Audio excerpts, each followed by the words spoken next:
Good morning friends. I hope आप सब अच्छे होंगे। आपका स्वागत है आपके अपने YouTube channel current affairs for exam में।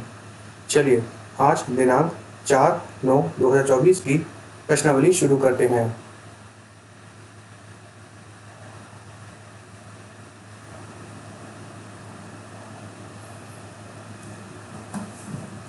भारत में बैंक का कितना प्रतिशत पैसा महिलाओं के पास है? 15%, 18%, 21%, 25%। इसका सही जवाब है 21%। भारत में बैंक का 21% पैसा महिलाओं के पास है। चलिए अगले प्रश्न पर आते हैं। निम्नलिखित में से किस राज्य से उड़ीसा को 5 रॉयल बंगाल टाइगर मिलेंगे? मध्य प्रदेश, महाराष्ट्र, उपरोक्त दोनों, उपरोक्त में से कोई भी नहीं। इसका सही जवाब है उपरोक्त दोनों। उड़ीसा को एमपी और महाराष्ट्र से 5 रॉयल बंगाल टाइगर मिलेंगे। 3 रॉयल बंगाल टाइगर को देवरीगढ़ अभयारण्य में छोड़ा जाएगा, जबकि 2 अन्य को सिमिलीपाल में छोड़ा जाएगा। चलिए अगले प्रश्न पर आते हैं। अंतर्राष्ट्रीय गिद्ध जागरूकता दिवस हर वर्ष कब मनाया जाता है?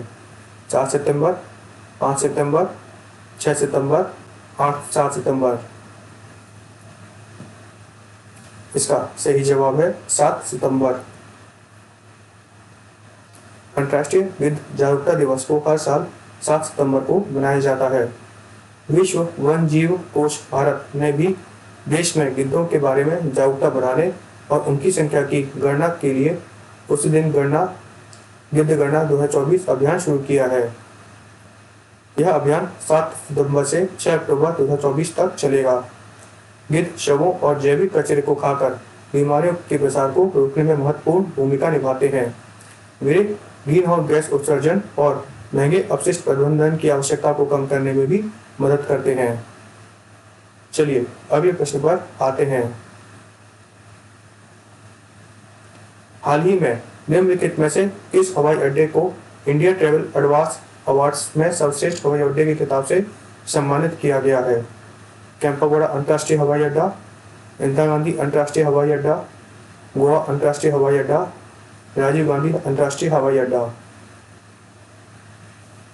इसका सही जवाब है राजीव गांधी अंतर्राष्ट्रीय हवाई अड्डा।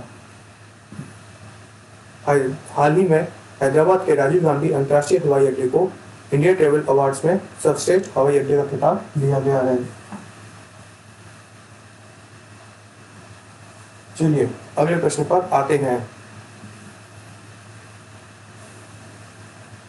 हाल ही में निम्नलिखित में से किस संस्था में भारत और इजराइल ने जल प्रौद्योगिकी केंद्र के स्थापित करने के लिए एक संयुक्त परियोजना शुरू की है?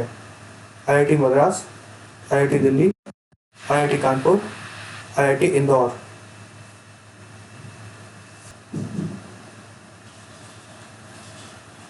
इसका सही जवाब है आईआईटी मद्रास। हाल ही में आईआईटी मद्रास में भारत और इजराइल के जल प्रौद्योगिकी केंद्र स्थापित करने के लिए एक संयुक्त परियोजना शुरू की गई है। इसे भारत में सतत जल प्रबंधन को बढ़ाने के लिए लॉन्च किया गया है। केंद्रीय शहरी जल आपूर्ति और प्रौद्योगिकी में नवाचार और अनुसंधान पर ध्यान केंद्रित करेगा। चलिए अगले प्रश्न पर आते हैं। निम्नलिखित में से इसे यंग इंडिया स्किल यूनिवर्सिटी के बोर्ड ऑफ गवर्नर्स का अध्यक्ष नियुक्त किया गया है? मुकेश अंबानी, आनंद महिंद्रा, शिव नाडार, गौतम अदानी। इसका सही जवाब है आनंद महिंद्रा। आनंद महिंद्रा को यंग इंडिया स्किल यूनिवर्सिटी के बोर्ड ऑफ गवर्नर का अध्यक्ष नियुक्त किया गया है। चलिए अगले प्रश्न पर आते हैं। हाल ही में 28वां केंद्रीय एवं राज्य सांख्यिकी संगठन सम्मेलन कहाँ आयोजित किया गया है? मुंबई, रायपुर, गांधीनगर, नई दिल्ली। इसका सही जवाब है नई दिल्ली। हाल ही में 28वां केंद्रीय एवं राज्य सांख्यिकी संगठन सम्मेलन नई दिल्ली में आयोजित किया गया है। इसका आयोजन सांख्यिकी एवं कार्यक्रम कार्यान्वयन मंत्रालय द्वारा किया गया है। चलिए अगले प्रश्न पर आते हैं। निम्नलिखित में से किस देश ने हाल ही में नेपाली भाषा, साहित्य और संस्कृति पर सहयोगात्मक अनुसंधान के लिए समझौते पर हस्ताक्षर किए हैं? भूटान, म्यांमार, श्रीलंका, नेपाल। इसका सही जवाब है नेपाल। नेपाल ने हाल ही में नेपाली भाषा, साहित्य और संस्कृति पर सहयोगात्मक अनुसंधान के लिए समझौते पर हस्ताक्षर किए हैं। चलिए अगले प्रश्न पर आते हैं।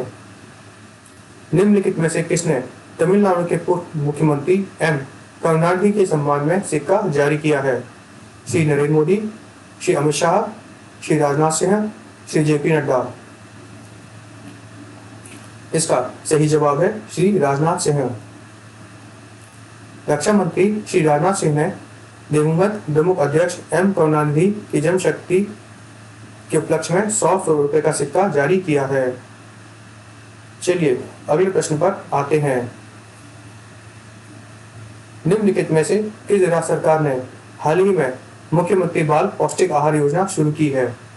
हिमाचल प्रदेश, उत्तर प्रदेश, मध्य प्रदेश, राजस्थान। इसका सही जवाब है हिमाचल प्रदेश। हिमाचल प्रदेश के मुख्यमंत्री सुखविंदर सुक्खू ने सरकारी स्कूल बच्चों को पौष्टिक भोजन उपलब्ध कराने के लिए मुख्यमंत्री बाल पौष्टिक आहार योजना शुरू की है। यह योजना नर्सरी से कक्षा 8 तक के छात्रों को सप्ताह में एक बार उबले अंडे या फल प्रदान करती है।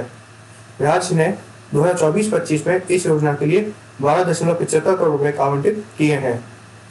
फ्रेंड्स, आज का सेशन यहीं समाप्त होता है। आपको हमारा सेशन कैसा लगा कमेंट करके बताइएगा। लाइक एवं सब्सक्राइब अवश्य कीजिएगा। धन्यवाद।